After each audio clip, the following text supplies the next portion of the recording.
첫째, 하루에 7번 용서하라. 1절에서 6절입니다. 자, 1절에서 4절은 공동체 내에서 형제를 무한히 용서하라는 말씀입니다.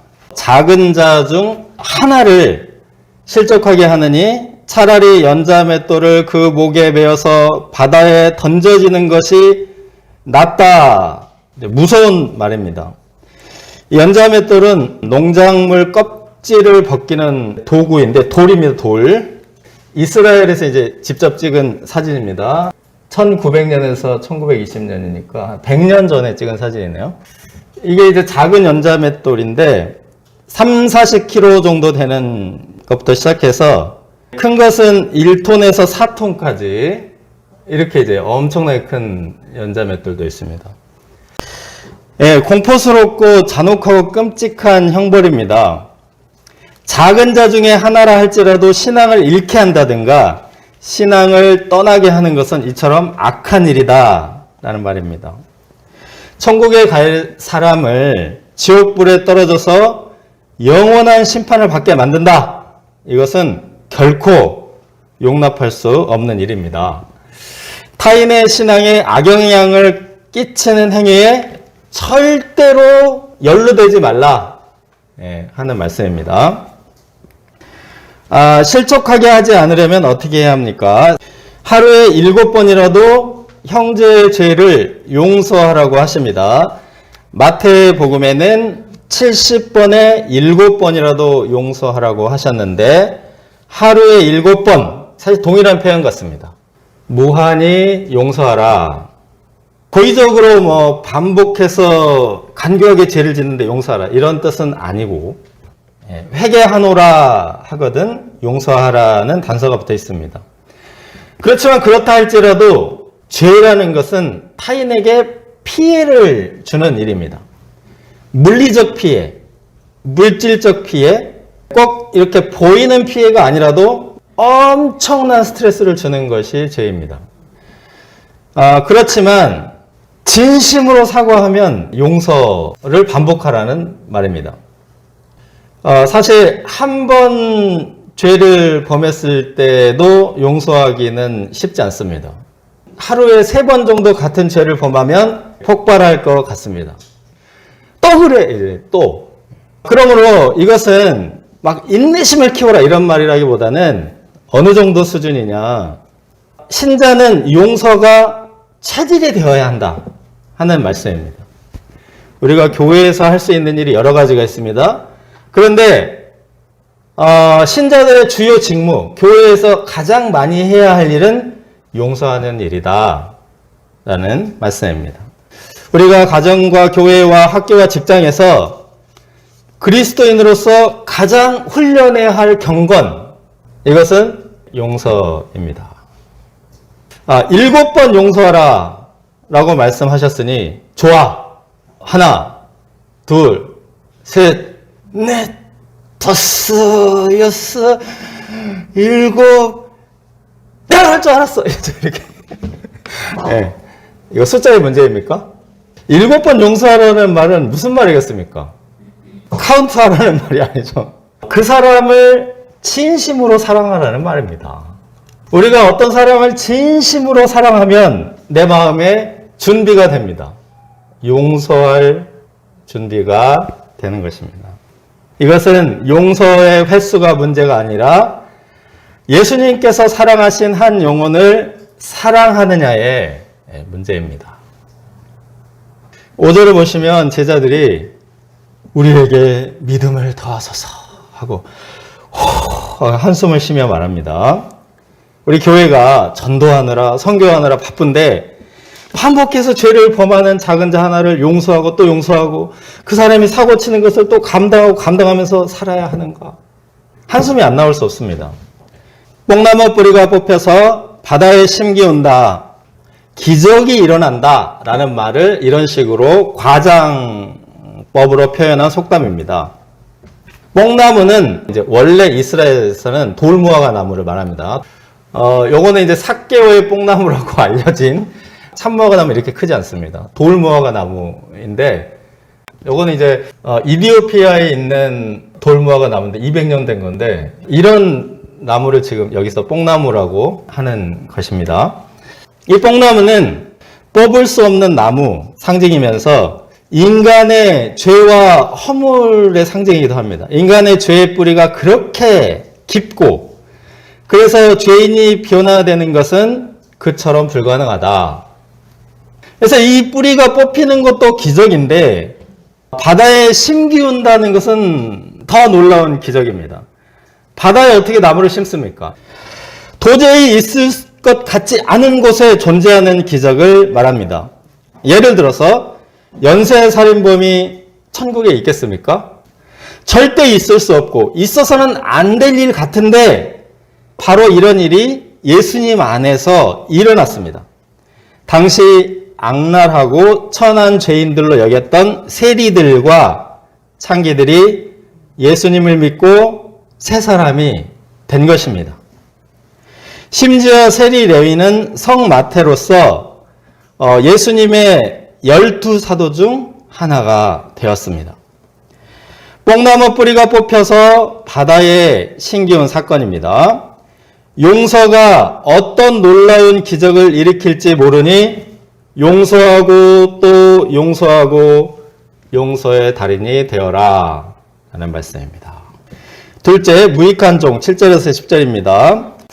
밭을 갈거나 양을 치거나 하는 종, 이런 종은 매우 유익한 종입니다. 사실은. 왜냐하면 밭을 갈거나 양을 치는 일은 굉장히 힘든 일이기 때문입니다. 그런데 왜 이 사람을 무익하다고 하는 것입니까? 이스라엘 사람들이 종이 되는 경우는 타인에게 큰 죄를 짓고 엄청난 손해를 끼쳤을 경우입니다. 논 팔고, 밭 팔고, 집 팔고 모든 것을 팔아도 다 갚을 수 없는 빚을 졌을 경우에 노동력으로 갚았는데 그것이 종살이입니다.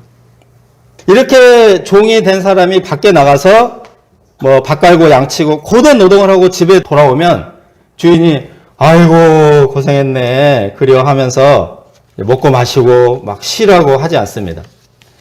그는 다시 돌아와서 주인의 식사 챙기고 마당 쓸고 장작 패고 이제 창고 정리하고 쓰레기 분리수거하고 막 이런 집안 일들을 또 챙겨야 합니다.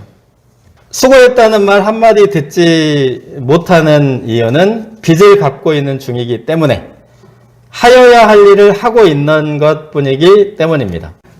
그러므로 종들은 내가 대단한 일을 생각했다고 하지 않고 빚을 갚았을 뿐이다. 하여야 할 일을 한 것 뿐이다. 나는 유익한 종이 아니라 무익한 종이다 라고 생각하는 것이 당연합니다. 우리 신자들이 교회에서 하는 일, 헌금을 드리고 예배를 섬기고 전도하고 선교하는 것들이 무익합니까? 매우 유익한 일이고 경건한 일이고 하나님께 속한 거룩한 일입니다. 다만 하나님께서 우리에게 베푸신 은혜에 비하면 아주 작은 일이라고 할 수 있습니다. 하나님의 구원의 은혜가 그토록 크다는 것입니다. 자, 독생자를 십자가에 내어주시고 그 피로 우리의 추하고 더러운 죄를 깨끗하게 씻어주신 그 은혜가 너무 큽니다. 그래서 우리가 헌신과 봉사, 섬김 이런 것들이 우리가 실제로 하는 일은 사실 우리에게 고된 일이지만 중노동 같이 여겨지지만 하나님의 은혜에 비하면 작게 여겨지는 것입니다. 이것은 이제 하루에 7번이라도 용서하라 말씀과 연결되는 말씀입니다. 우리가 그렇게 한다고 해도 무익한 종이라는 자세가 필요합니다. 구원받은 모든 사람이 큰 용서의 은혜를 이미 받아서 갚을 수 없는 빚을 졌기 때문입니다. 뿐만 아니라 여전히 만만치 않게 많은 죄를 범하고 있기 때문입니다. 하나님께 용서를 구해야 하는 자들이기 때문입니다. 이처럼 우리가 무익한 종의 자세를 가질 때 7번 용서를 할 수 있고 그렇게 하다 보면 뽕나무 뿌리가 뽑혀서 바다에 심기우는 기적을 볼 수 있을 것입니다. 셋째, 그 9은 어디에 있느냐? 예수님께서 사마리아와 갈릴리 사이를 지나가시다가 발생한 사건입니다. 이 사마리아인들은 유대인들과 앙숙입니다. 마치 우리나라와 일본 사람들처럼 말입니다. 그런데 그 갈릴리와 사마리아 경계 지역에서 유대인들과 사마리아인들이 섞여 있는 나병 환자들이 등장합니다. 당시 나병 환자들은 마을에서 추방당했기 때문에 가족도 만날 수 없고 학교도 다닐 수 없고 직장은 물론이고 뭐 결혼 등등등 인생의 모든 축복을 요만큼도 맛볼 수 없는 자들입니다. 이들은 목숨은 살아있지만 죽은 자와 다름없습니다.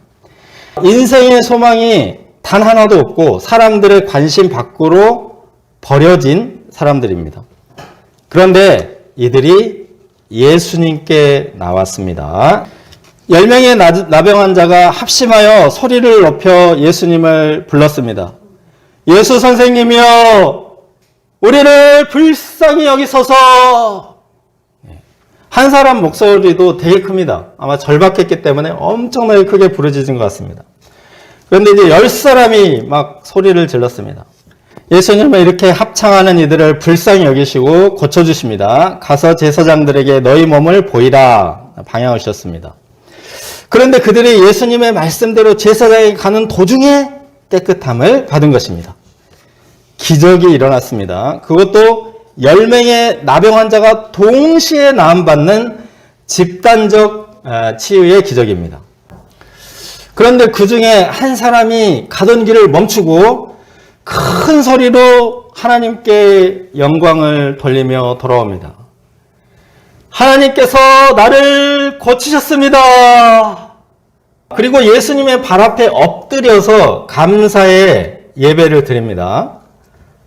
예수님은 바로 고쳐주시기보다 제사장에게 가는 도중에 낫게 하심으로써 이 사람들이 어떻게 하는지를 시험하신 것 같습니다.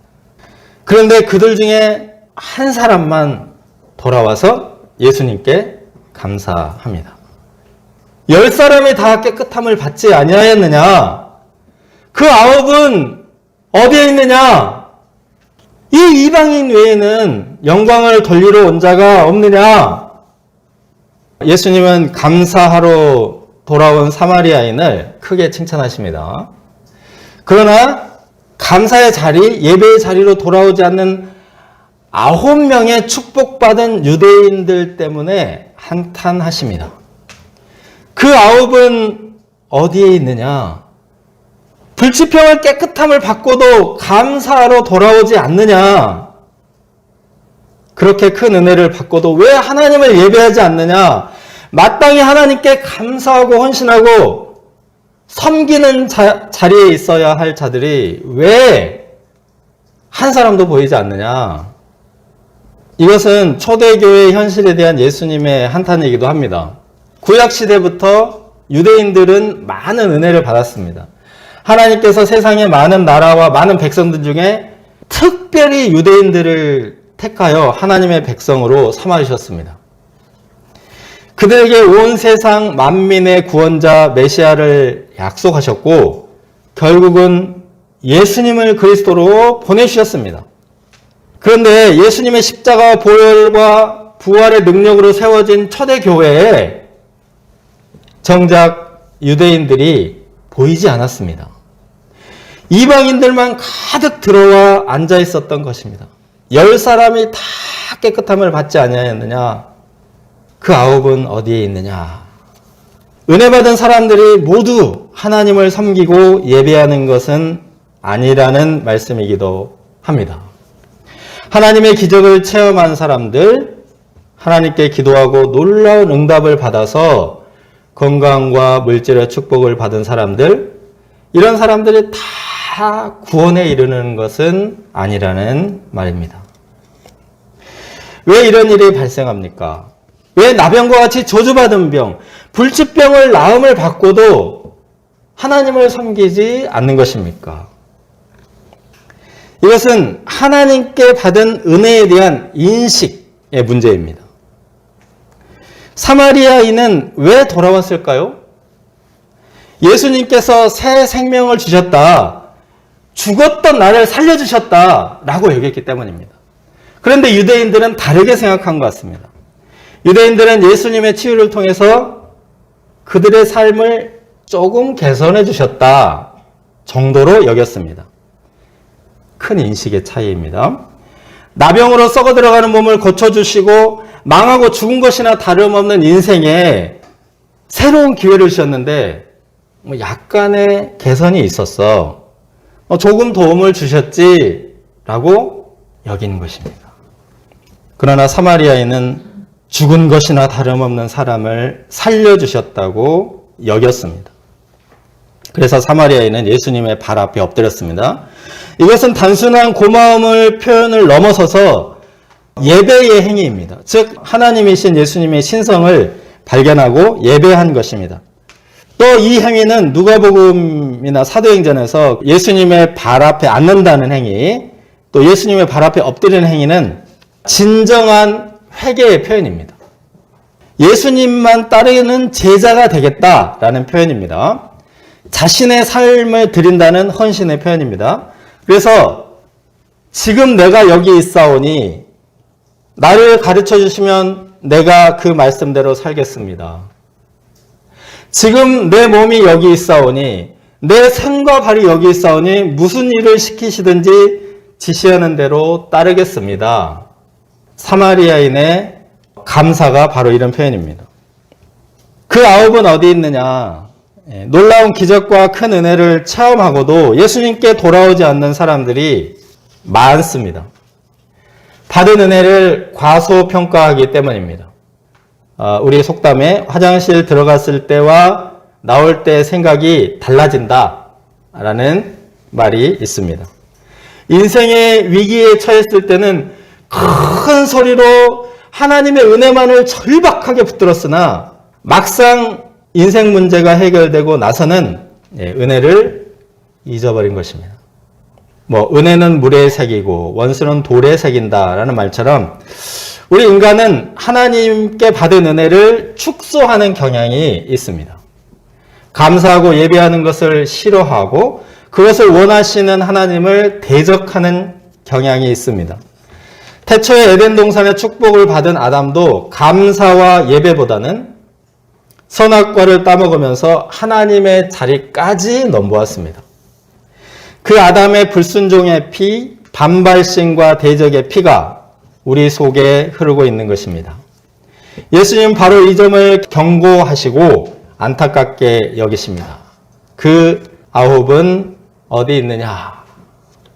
오늘 말씀은 돌아온 한 사람보다 돌아오지 않은 9사람에 초점이 맞춰져 있습니다. 돌아올 자리로 돌아오지 않는다.